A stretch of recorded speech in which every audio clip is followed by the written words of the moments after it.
車を運転していて横断歩道に近づいたとき、自転車が横断歩道を渡ろうとしています。さて、この場合、車はどうするのが正解？まず横断歩道というのは、歩行者が車に危険を感じることなく、安全に道路を渡れるように設けられた場所で、運転者が容易に認識できるように、道路標識や表示で示されています。横断歩道に近づいたときは、明らかに歩行者がいない場合を除いて、安全に渡れるように速度を落としたり、一時停止する義務があります。つまり、横断歩道の近くに歩行者がいるときは、まず減速して、いつでも止まれるように近づきます。そして、渡ろうとしていたり、すでに渡っている場合は、横断歩道の手前で一時停止しなければなりません。この横断歩道の近くというのは、人によって歩く速さや動きが違うし、近づいているのか離れているのかでも判断が変わります。ですから、歩行者の様子をしっかり見て判断することが大切です。では、ここからが本題。横断歩道を自転車に乗ったまま渡ろうとしている人がいたら、車はどうするのか。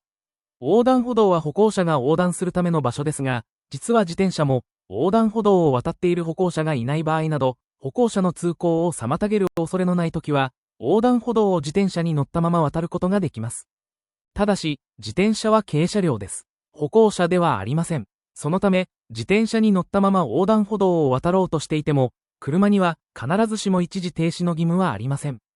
ですが、ここで注意点があります。自転車から降りて押して歩いている場合は、歩行者扱いになります。つまり、乗って近づいているように見えても、横断歩道の手前で降りて押し始めたら、その瞬間から歩行者なので、車は一時停止しなければなりません。さらに、自転車横断帯のある場合は別です。自転車横断帯は歩行者が横断歩道を渡る場合と同じで、自転車が安全に横断するために設けられた場所です。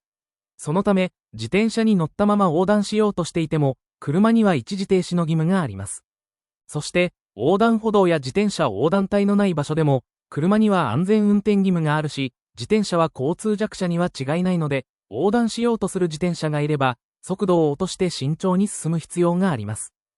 そうすると、自転車が横断歩道付近に近づいているときも、まずは減速、いつでも止まれる速度で進み、必要があればしっかり一時停止することが大切ということですね。